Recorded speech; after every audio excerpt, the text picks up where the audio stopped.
Na aula de hoje, vamos falar sobre o processo de independência das colônias latino-americanas, mais especificamente das colônias espanholas. Primeiramente, vamos discutir sobre o Congresso de Viena e a Santa Aliança.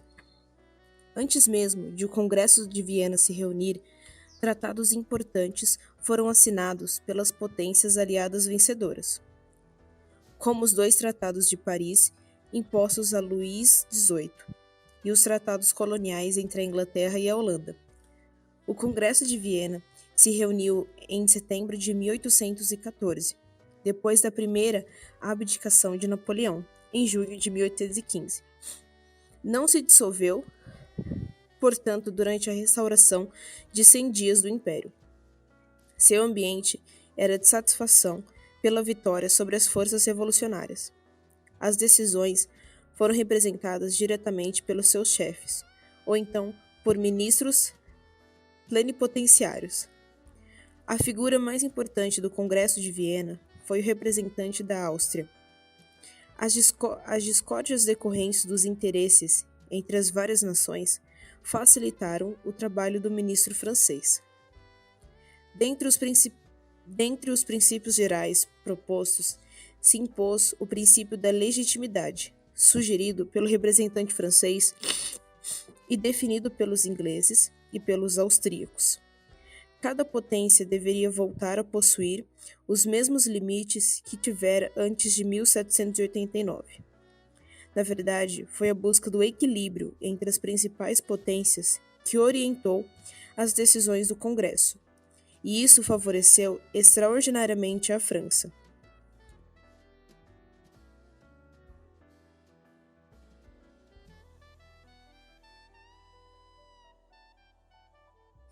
O mapa da Europa e das colônias foi bastante modificado.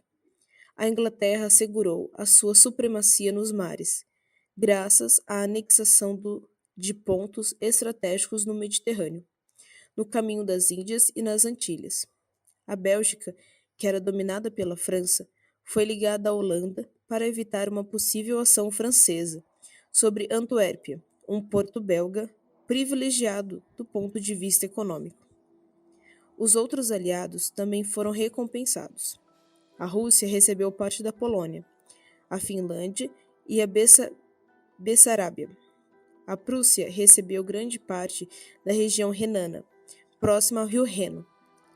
Na Alemanha e próximo ao rio Reno, na Alemanha. A Áustria recebeu a Lombardia e Veneza, além da supremacia política sobre a Itália.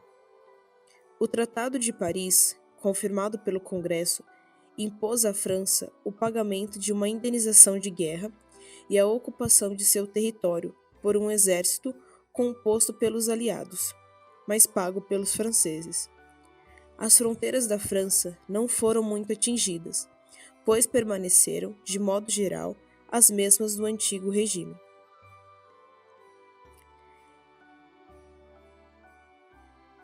Esse foi o Congresso de Viena e suas principais decisões. Vejamos agora sobre a Santa Aliança e quais eram as suas finalidades e objetivos. A proposta que deu origem à Santa Aliança partiu do imperador da Rússia, Alexandre I, em 26 de setembro de 1815. O czar, o imperador da Áustria e o rei da Prússia assinaram esse tratado, em nome da Santíssima Trindade e segundo as regras da caridade cristã. Prometeram-se ajuda mútua. A França aderiu ao tratado. Foi o príncipe austríaco, porém, que deu à Santa Aliança as suas diretrizes principais. Em último caso, ela ficou sendo o instrumento da reação europeia para manter a França sob vigilância, reprimir os possíveis movimentos revolucionários e liberais que viessem a surgir em qualquer ponto da Europa, e abafar qualquer movimento de caráter separatista ou de independência nacional. Dessa forma, quando uma associação de estudantes alemães provocou distúrbios durante as comemorações do terceiro centenário da Reforma, a repressão foi violenta. As universidades passaram a ser vigiadas, as sociedades secretas, de caráter nacionalista, combatidas e os jornais censurados. Além disso, o primeiro Congresso da Santa Aliança, realizado na Alemanha, decidira retirar as tropas de ocupação da França. Em 1820, as posições liberais, adotadas por militares contrários ao regime absolutista na Espanha e no Reino das Duas Sicílias, provocaram uma revolta que culminou com a imposição de uma constituição ao rei Fernando VII, da Espanha, e a seu primo Fernando I, das Duas Sicílias. Esses reis fingiram aceitar a constituição, mas recorreram à Santa Aliança, que deu à Áustria o comando de uma expedição restauradora na Itália, e à França a missão de reestabelecer o absolutismo na Espanha. A expedição militar, comandada pelo Duque de Angoulême em 1823, colocou fim à revolta constitucionalista e restituiu Fernando VII como rei absoluto. Foi este o último sucesso da Santa Aliança, pois, em 1830, o seu poder efetivo já havia desaparecido.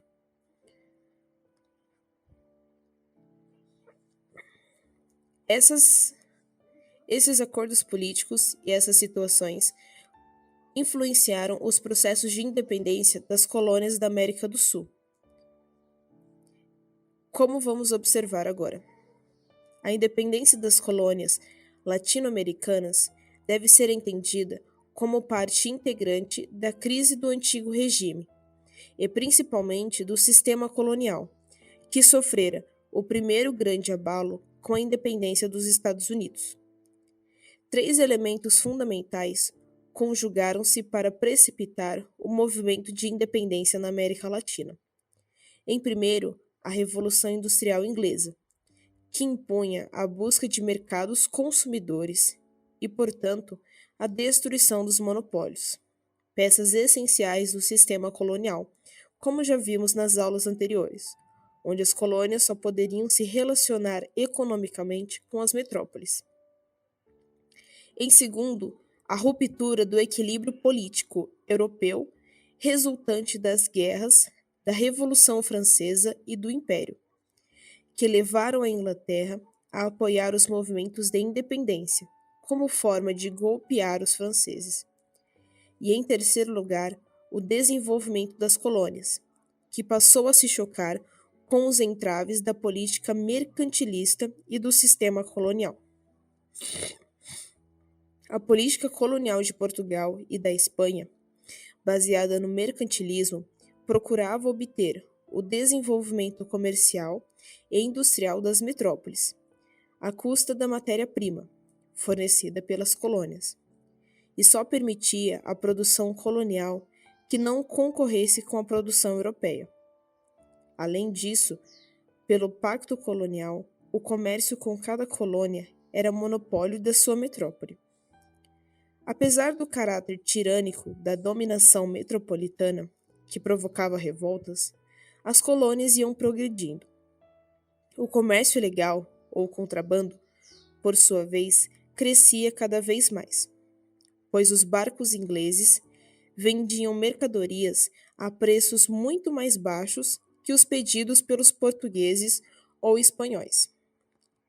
Ao criar universidades e liberar o comércio nas colônias, Carlos III, rei da Espanha, entre 1759 e 1788, estimulou o desenvolvimento colonial e antecipou o desejo de libertação.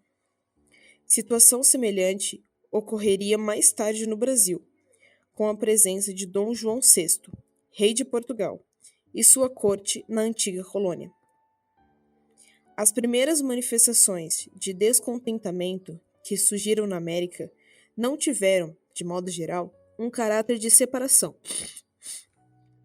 Apenas manifestavam a oposição dos colonos aos abusos da metrópole, o seu ataque à política mercantilista e a busca de liberdade econômica.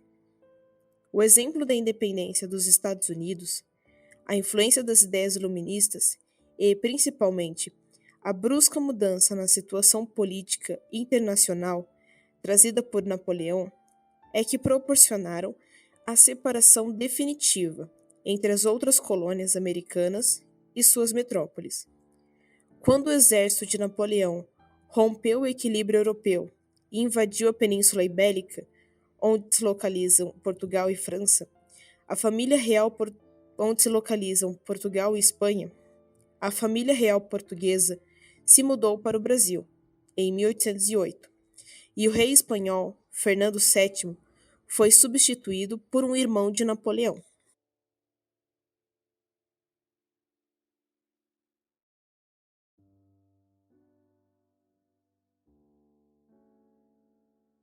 As reformas administrativas, políticas e econômicas feitas por Dom João VI no Brasil não só acentuaram o desenvolvimento de nosso país, como tornaram possível sua independência, por meios pacíficos, em 1822. Além disso, a presença da monarquia no Brasil manteve a unidade territorial da imensa colônia, evitando que os movimentos de emancipação a dividissem em várias nações independentes.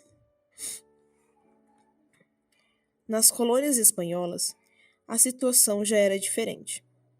No século XIX, começou a rebelião geral, feita contra os franceses apenas, pois os revoltosos não acreditavam que sua metrópole estivesse em condições de dominar a sublevação nas colônias.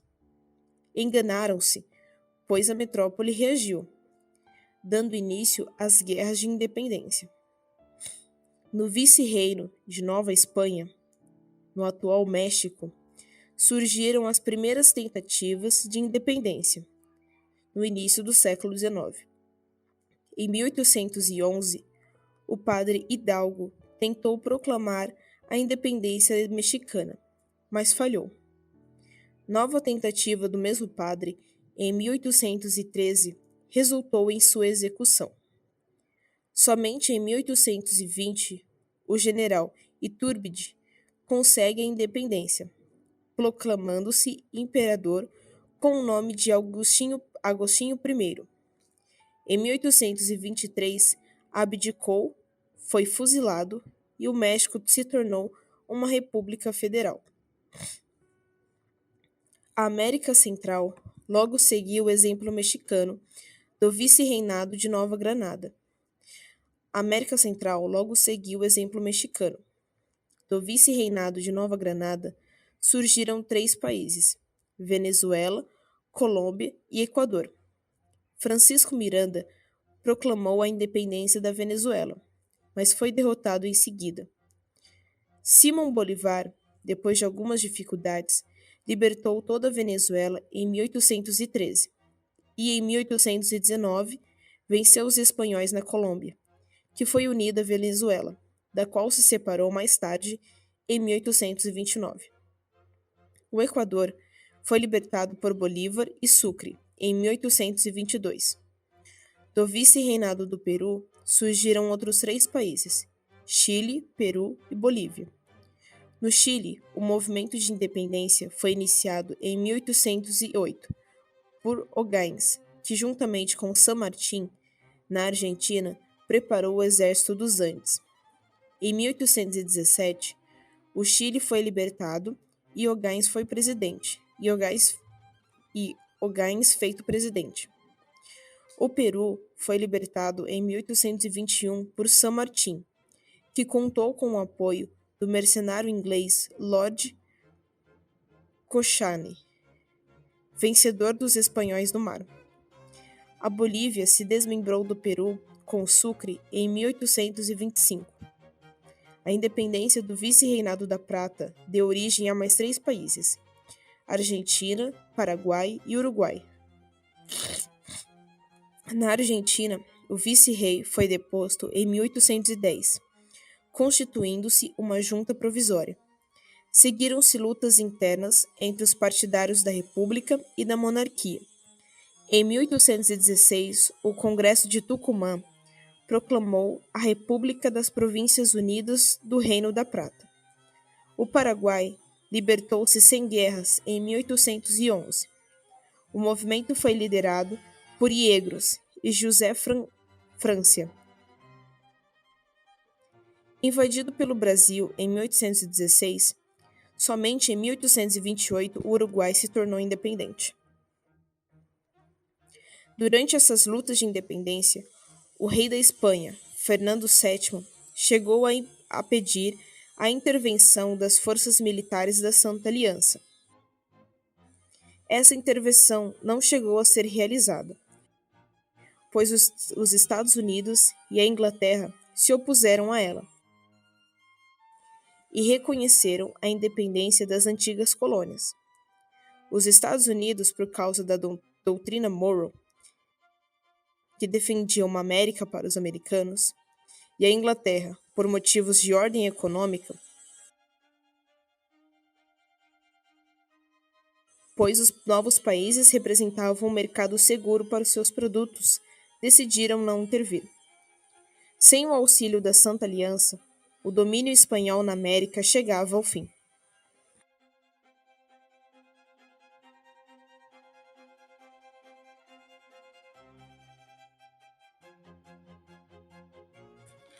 Nas lutas por independência da América Latina, ou América Espanhola, se destacaram algumas importantes lideranças, como vimos anteriormente.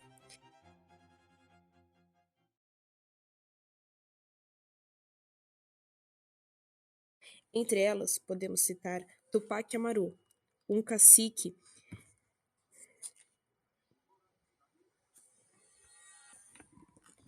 que lutou antes mesmo dos processos de independência se iniciarem contra o domínio europeu e contra o processo de exploração das elites locais. Outra figura de extrema importância foi Simão Bolívar. Ele nasceu no atual país da Venezuela em 1783. Filho da aristocracia crioula, estudou na Espanha, onde entrou em contato com várias lideranças emancipatórias. Seu casamento e, futuramente, sua viuvez influenciaram no início de sua militância política. Em 1810, com a chegada do representante da Espanha, ocorreu-se a formação da Junta Governativa, que tinha como objetivo reagir ao domínio espanhol.